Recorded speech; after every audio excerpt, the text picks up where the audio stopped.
Hello बच्चों, प्रश्न दिया है 40 ओम प्रतिरोध के श्रेणी क्रम में 100 माइक्रोफैराड के संधारित्र को 110 वोल्ट 60 हर्ट्ज की आपूर्ति से जोड़ा गया है।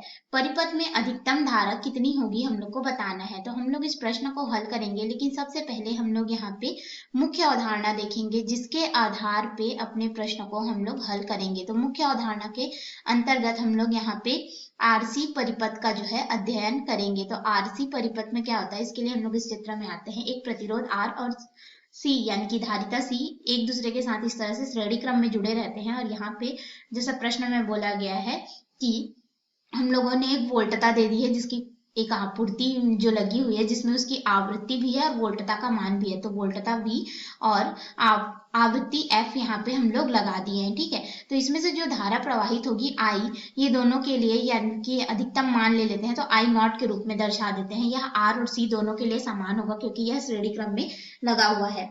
और ये जो RC परिपथ होता है, तो अब इसके लिए हम लोग प्रतिबाधा का मान देखेंगे। क्यों प्रतिबाधा का मान देखेंगे? देखिए, अधिकतम धारा जो होगी वो क्या होगा, I नॉट होगा, जो कि हमारे पास ओम के नियम से हो जाएगा V नॉट बटे उस परिपथ का कुल प्रतिरोध R इक्विवेलेंट। लेकिन यहाँ पे प्रतिरोध R और यहाँ पे धारिता C है, तो इसलिए हम लोग यहाँ पे प्रतिबाधा Z लेंगे, ठीक है। तो ये प्रतिबाधा जो Z होगा, इसका मान हम लोग निकाल सकते हैं। प्रतिबाधा Z बराबर हमारे पास यहाँ पे बराबर हो जाता है वर्गमूल R का वर्ग, फिर यहाँ पे धन हो जाता है XL का वर्ग। अब XL का मान कैसे, सॉरी XC होगा, यहाँ पे धारिता है तो XC हमारे पास यहाँ पे क्या होता है कि 1 बटे ओमेगा C के रूप में होता है। ओमेगा कोणीय आवृत्ति होती है, C धारिता को दर्शाता है, और ओमेगा को हम लोग 2 पाई F के रूप में भी दर्शा सकते हैं। यानी कि ये हमारे पास हो जाता है 1 बटे 2 पाई F, और यहाँ पे हो जाएगा धारिता C। इस मान को हम लोग क्या करेंगे, इसमें प्रतिबाधा वाले में रख देंगे। तो प्रतिबाधा Z बराबर कितना हो जाएगा हमारे पास, ये हो जाएगा पूरे का वर्गमूल, फिर यहाँ पे हो जाएगा R का वर्ग धन यहाँ पे हो जाएगा 1 बटे 2 पाई और F गुणित C और फिर पूरे का वर्ग। इस तरह से मान मिलेगा। तो ये रहा प्रतिबाधा का मान, और इसे हम लोग समीकरण 1 में रख देंगे, तो हमें अधिकतम धारा का जो मान है वह प्राप्त हो जाएगा। तो इस तरह से हम लोग समीकरण 1 का जो है प्रयोग करेंगे अपने प्रश्न में। तो आइए अब मुख्य प्रश्न में चलते हैं। तो मुख्य प्रश्न में हमें यहाँ पे प्रतिरोध R का जो मान है वह दिया गया है 40 ओम है, ठीक है। और श्रेणी क्रम में यहाँ पे धारिता C का भी मान दिया गया है, जो कि है हमारे पास 100 माइक्रोफैराड। इसको फैराड में परिवर्तित करेंगे तो ये हो जाएगा 100 गुणित 10 की घात यहाँ पे ऋण 6 फैराड के रूप में हमें प्राप्त होगा। इन सभी मानों को हम लोग समीकरण 1 में रखेंगे और अपने प्रश्न को हल करेंगे। तो हमारे पास अधिकतम धारा I नॉट बराबर कितना हो जाएगा, यहाँ पे देखिए प्रश्न में हमें V नॉट का जो मान है वह भी दिया गया है, जो कि है 110 वोल्ट। सॉरी, ये हमारा क्या है कि वर्ग माध्य मूल मान है, हमें शिखर मान नहीं बोला गया, V नॉट बोला गया है, ठीक है।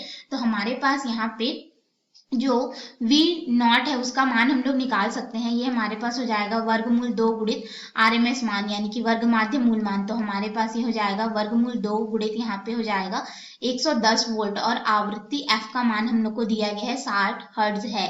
तो हम लोग I नॉट का मान निकाल सकते हैं। तो V नॉट के जगह में हम लोग यहाँ पे क्या रखेंगे, वर्गमूल 2 गुणित यहाँ पे हो जाएगा 110 वोल्ट, फिर पूरे के बटे में यहाँ पे आ जाएगा वर्गमूल के रूप में प्रतिरोध का मान 40 का वर्ग, फिर यहाँ पे धन हो जाएगा 1 बटे 2 पाई का मान होता है 3.14, और धारिता का मान हम लोग को दिया गया है 100 माइक्रोफैराड। तो हमने इसे लिखा था 100 गुणित 10 की घात 6 फैराड। तो इसको अब लिख सकते हैं हम लोग 10 की घात 4 फैराड के रूप में, क्योंकि 10 की घात धनात्मक 2 हो जाएगा, ठीक है। तो इस तरह से हमारे पास यहाँ पे मान होगा, और आवृत्ति F का मान रखेंगे जो कि है 60 हर्ट्ज। अब इस पूरे का कर देंगे हम लोग वर्ग। अब इसको आगे हल करेंगे तो हमारे पास यहाँ पे धारा I नॉट का मान हो जाएगा, अधिकतम धारा का मान हम लोग निकालेंगे।